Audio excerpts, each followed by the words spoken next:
They turned the game off. It's on for me, but Oh yeah, okay. I'm in. What game they put on for you, Marcus? What game?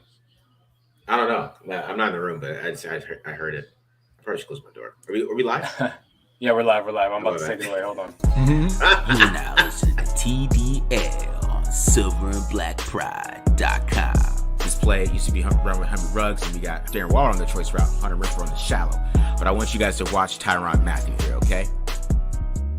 You see the ball is out here. He's breaking on the ball. I think if he got a little closer. Everybody, we are back. It is Taped on Live, favorite Raiders podcast, favorite Raiders breakdown. We are back. You guys already know what to do. Hit the subscribe button, subscribe. Right? Hit the subscribe button, right? Hit the like button if you like it. Hit the dislike button if you dislike it. Leave a comment if you like it. Leave a comment if you dislike it. And, make sure you guys follow us on Twitter. You see all the handles. You got MHolder95. Got at the MarcJohnNFL for me. At BD Williams 18. Go ahead and get you a TDL blackout shirt. Get that too. And then make sure you go to manscaped.com and get you that 20% off. And Manscaped's doing 20% off already. So you get 20% off and another 20% off. So it's going to be 40% off for everything on manscaped.com. So go ahead there and check that out. But we're here to talk about the Raiders getting blown out. We don't even know what the score is. The game turned off from where I'm at. I don't know. Matt still has the game on, but it's still 48. It's still 48-9. Scoregami's still on the board. Okay. Yeah. So it's 48-9. But we're going live early, guys. You're here to talk about this one early. Ugly performance. Everything just kind of just went wrong in this game, like usual. Like we kind of been saying, everything's kind of just ugly.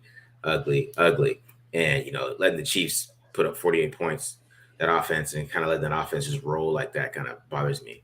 Patrick Mahomes he's 2019 Patrick Mahomes against the Raiders. So just an interesting game. But what do you guys think? Yeah, I mean, like everything that could have gone wrong went wrong, right?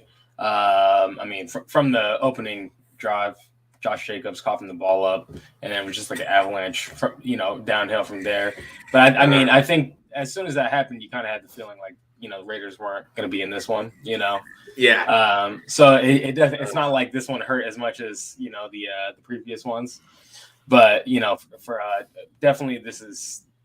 But also I think you just can fast forward to next year a little easier as a Raiders fan. You can start talking about the draft. You can start talking about who the next head coaches are and stuff like that's what the talk right now is about. It's not really about what coverages did they run. Like, who cares? How the turntables turn there, BD. I remember someone else calling me a fake fan last week for saying something similar. With you. I was 100% with you. I was 100% with you. I was just messing with you. That's how people say. That's what people think. When you start talking about it, but that's realistic. That's realistic right now. Yeah.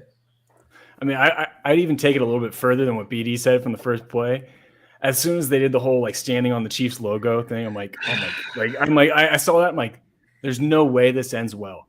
There's just no chance. We're gonna do this high school rah bullshit, whatever. Come out, stand on the logo, and then first play of the game, you fumble and give up 7 points.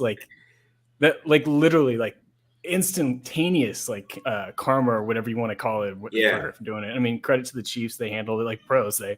They let the Raiders do whatever they wanted to do with pregame and came out and dominated start to finish. I mean, I don't it sucks for a podcast like this because it's I don't know what to say other than the Raiders got their ass kicked in every phase of the game. We can break it down, we can watch the film, and it's going to be the same conclusion that we already know. Yeah, man, they got their. That's what I'm saying. They went to the what is this, Oklahoma versus Texas? I don't know what they're thinking. These are grown men. You're calling out grown men. These are not college guys. This is not high school. It's high school. That's high school bullshit. You're calling out Chris Jones. Especially and then I think it was Joe Cowher brought it up at halftime. Especially last year, combined with doing the victory lap last year around the stadium after winning. Right. You keep feeding them more stuff to get mad at. This isn't you're not the dominant person in this rivalry in the last few years. You can't you can't talk shit when you beat them twice in the last. But I mean, really, that's the only chance the Raiders had. Realistically, the only chance the Raiders had was to do something to get into the Chiefs' head and start making them make mistakes. Like that's the only way that they had a chance of winning this one. But like you said, Chiefs stay professional and handled it between the lines. That is funny. The whole jumping on the logo thing. I agree. That's very juvenile. I'm surprised that it happened, to be quite honest with you. They're going to be talking so much shit after this game, man. Zay Jones just fumbled. Oh, God. See, and this game's also karma for me because everybody was killing me all week. They've been killing me. Oh, Marcus, you're the Carr apologist. Oh, my God. You do all this for Carr. You're blaming the wide receivers. You see these guys just dropping and fumbling and Carr's moving nice in the pocket. He's under pressure the whole game. He's moving in the pocket, throwing a dime, and then this dropped. Like, get out of here, bro. I'm not going to say he played well because I don't think he could have gotten it going, but he played the best. He was the best offensive player today just because everybody else. I mean, I guess Hunter Renfrow, but you know what I'm saying? But I mean, he was the second best. Bro. It was the whole the offensive line was terrible. Like we're talking about with the receivers. Foster Moreau Carr's one pick. Foster Moreau was a drop. He had the fumble late where he got clocked from the blind side because nobody was getting open. I'm not gonna say Carr played well. The only person that played well, I say, was Hunter Renfrow, and even he had a fumble. And I mean, again, if that guy's not reliable, the Raiders are screwed at this point, especially without Waller. But it's upsetting to me to see the Chiefs defense have such an emphasis on punching the ball out, and even still at this point, Zay Jones coughing the ball out. I mean, the guy's literally clenched fists, eye on the ball, aiming and punching the ball out. Not even trying to tackle. They're not. These guys aren't covering up and adjusting. They're punching the ball out. Maybe let's cover the ball up or do something. It seems like it's not clicking, or there's no will to change it up at this point in the year when the season is going the way it has. It's just wild. As I'm saying, they just all suck. I mean, that's kind of the point I'm trying to get at. Is that they all suck, and if we could just admit that they all suck, I mean, it's okay. We just can't say one guy sucks. Can we put that on a quote board for this episode? They all suck. I mean, nice Marcus Johnson at the bottom with a little dash, the signature. That's the point I've been trying to get across. They all suck, guys, and I know it's okay. It's hard to deal with. There you go. Exactly. There we go. They all suck. Someone screen grab that. It's okay. You can say that. It's all right. Yeah. I mean, There's not really much to really talk about too much. I mean, is there anything any other points we want to touch on? Do we want to go over some of the highlights? Let's talk about some of the rookies, man. Let's get excited, right? Malcolm Kuntz. Yeah, I mean, again, Malcolm Kuntz, shout him out last week, shout him out again this week. 2 games in a row, 2 sacks. I mean, guy should be getting more playing time. Yeah. So, and Cleveland Farrell, even though he's not a rookie, but Cleveland Farrell had a couple nice plays, got a sack, read that screen. Few good things, but yeah, I mean, Kuntz. I don't know. Is Clee in the future plans for the Raiders at this point? It's good for him. It's good for him and his next team. I know it's kind of funny. I mean, he played and he got some more playing time. He got some sacks. You know what I mean? Maybe if he, you never know. Some of these guys, they just kind of just dumped him off to the side. Gus Bradley came in. It's let me bring in Yannick Ngakoue. He's my little Leo guy, and just kind of dumped him. So you don't know. I mean, who knows? And then hearing Kyle Van Noy talk about how pass rushers need to play to get going, and how they're kind of you can't just how Matt Judon was not as good as he is in the Patriots as he was in the Ravens, because he's a rotational guy, and now that he's playing full time, he's playing better because he's getting in a groove, and he said pass rushers do that. I don't know. There's a lot of interesting football topics that this team kind of just threw out the window. They just kind of was hey, or it's just not. I don't know. Well, I mean, Yannick Ngakoue and Max Crosby have been able to get into a rhythm, but no other defensive ends certainly this year have been allowed to kind of get into that rhythm. But Malcolm Kuntz, we'll see what that turns out to. I mean, I was trying to pick holes in Devon Diablo's game. Obviously, I haven't seen the all 22, but he looked good so far. I couldn't fault him for anything that went wrong. On defensively, it was mostly if we're being honest, bad field position and just them winning taking shots one-on-one on the outside. Yeah. I'm pretty sure we're gonna get to it. I'm not gonna have like any like some kind of findings where it's like, oh wow, it's crazy how the Chiefs attack. No, they're just gonna be like, it's gonna be like the normal stuff that they always do on both sides. So yeah, that's what I'm saying, man. If they bring in a good defensive coach, like I really feel like they could.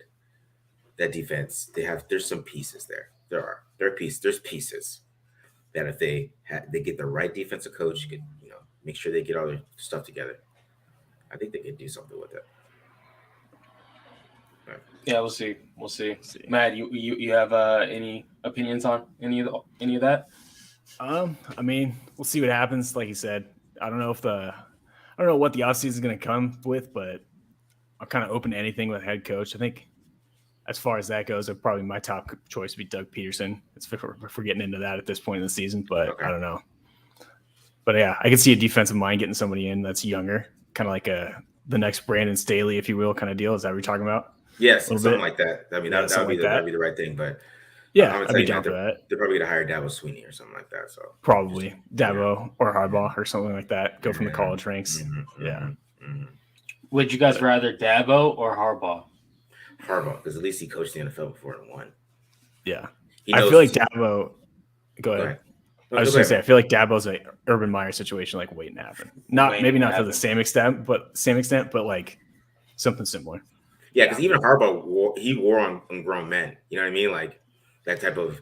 He might come in with a different approach if he gets a second chance because he knows he wore down on that Niners team. Right. That's the only reason he left, because he wore down on them. You know what I mean? Yeah. Trying to do that college type of pressure on grown men. You can't do that. So, and at least with him, I think you can get like 4 good years. Yeah. Even if it goes south like it did in San Francisco. Exactly. He's probably smoothed his approach out a little bit too, Harbaugh. Yeah. He's probably, been able to figure out what works, what doesn't work. And then I also think being at the college level kind of helps you kind of tap into younger players a little bit, so that he might have that going for him. We've seen some coaches have, some success coming from the college ranks. Sometimes it doesn't work out though, like Urban Meyer, obviously. But yeah, I agree, Harbaugh over Dabo Sweeney for sure. Let me ask you one question before PD. Would it be interesting if he brought Don Brown with him? Don Brown just took the head job at UMass, so I don't know. Oh, he did? Oh, yeah. I mean, he could leave. I mean, it's not like UMass is a thriving program, so he could leave. But I do think like what BD was talking about. I do think what BD was talking about though about Harbaugh adapting is like, I mean, that's one of the biggest changes that he's gotten credit for this year in the college ranks is bringing in a younger staff and like kind of changing his ways a little bit. So I don't know if that would. I would hope that would not come with Don Brown. Like, I mean, I know Don Brown's been a guy that's done it in the past, but the reason why he got rid of Michigan, and there's no secret that Michigan's now in the playoffs. And that's true. Yeah.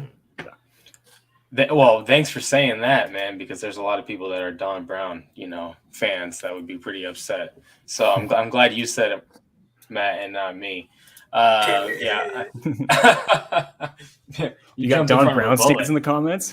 Yeah. I was like, as soon as Marcus said, I was like, oh no, I'm gonna have to say something negative about Don Brown here, and then Matt jumped in there. Thanks. My bad. I'll take the bullets for you. Appreciate that. Well said. Okay, yeah, we're probably going way into the depths of what normal Raider fans have no idea what we're talking about. So let's bring it back. Okay. At this point in the year, we're probably just looking for what these young players are going to do, right? Like, what I'm a little concerned is Gus Bradley isn't going to do like different things, so we're just going to keep on seeing just Nate Hobbs being like a curl flat space tackler for the rest of the year. We're not really going to like see him like have to expand his role. I would love to see if they can just bump Nate Hobbs outside and have him play outside and see what he can do for the rest of the year. Mm-hmm. Just because, like, come on, like, what are we doing here for the rest of the season? Give him some snaps out there. That would be the best thing for his development, and he might be able to hang. Why not? Yeah, because I mean, he's not really naturally a slack guy in my opinion. So I think who knows, he might be good outside. He's a tough dude. So I mean, he's gonna fight. I mean, at this point, like, go ahead. I was just saying, at this point, why not? Like, give him a shot, see what he can do. And I mean, it's not like Trayvon Mullen was great today anyway. And Trayvon Mullen, could be a free agent, could be a guy maybe that you move in the offseason if Hobbs can prove in these last 4 games that he can play a little bit on the outside. Yeah. I mean, I would hope that Trayvon Mullen could be a part of future plans. I think that he's a viable press man corner for sure, you know. But coming back, we said it, you know, in the preview show, Marcus, you talked about Trayvon Mullen coming back. And, you know, my concern was like the rust. It sucks coming back, having to run. You're rusty. You haven't played what? How many weeks was it? I mean, I'm since going week to say 4. a number since week 4. Okay, so it's a huge layoff, right? Like 10-week layoff. And the first game you have, you're running with Josh Gordon and Tyreek Hill, you know, on the outside. Like, get out of here with that, you know. So that's a tough one to come and shake the rust off for sure. But I'm not down. I'm not going to be down on Trayvon Mullen after this. After I watched the all 22, I'm not going to be down on him, you know. Yeah. Mm-hmm. And I don't mean to be. I'm just talking more about if they're going to blow it up in the future. You know what I mean? And if they, it's going to be there's going to be a lot of moving parts for sure. Yep. All right, guys. Well, that's going to be it. We appreciate everyone for tuning in to the Instant Reaction Show. Matt Holder joins us, Marcus Johnson at the MarcJohnNFL, BD Williams at BD Williams18, and you could also see Matt Holder's Twitter handle next to his name at mholder95 if you're listening to the podcast later on.